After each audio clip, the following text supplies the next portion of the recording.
બનાસકાંઠાના માતરમાં ભારે વરસાદને કારણે વ્યાપક નુકસાન થયું છે। પાકને ખૂબ નુકસાન પહોંચ્યું છે। વરસાદને કારણે ખેતરોમાં 7 થી 8 ફૂટ પાણી ભરાઈ ગયા અને 48 કલાક બાદ પણ પરિસ્થિતિ એની એ રહી। જળબંબાકાર જેવો જ માહોલ ત્યાં જોવા મળ્યો। બામણગામ સહિત કાંસમાં પાણી ફરી વળ્યા છે। ડાંગરનું તૈયાર થયેલું ધરું એ સંપૂર્ણપણે નિષ્ફળ ગયું છે। હજારો વીઘા ખેતીની જમીન હજુ પણ પાણીમાં ગરકાવ છે, ખૂબ પ્રભાવિત છે।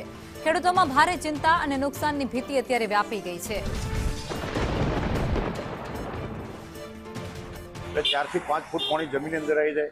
ખેડૂતોને પારાવાર નુકસાન અત્યારે કંઈક ધરુવડિયા તૈયાર કર્યા, વરસાદ નતો અને કેનાલો બંધ હતી એટલે ધરુવડિયા જે નાખીને તૈયાર કર્યા હતા એ ધરુવડિયા તરફ બુડી જવાથી ડાંગર રોપવાની ખેડૂતોને મહા મુશ્કેલી હોય ને અત્યારે ધરુવડિયા કઈથી ધરુ લાઈન ડાંગર રોપી આવી અહીંયા મુશ્કેલી ઊભી થઈ હોય પણ હજુ પાણી અમારે 4 થી 5 દિવસ 10 અમુક જગ્યાએ 10 દિવસ થશે, અમુક જગ્યાએ 4-5 દિવસ સુધી રસ્તા ખુલી જશે।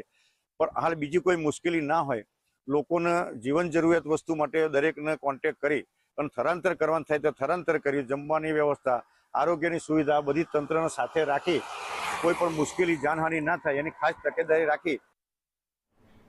આ વચ્ચે આપ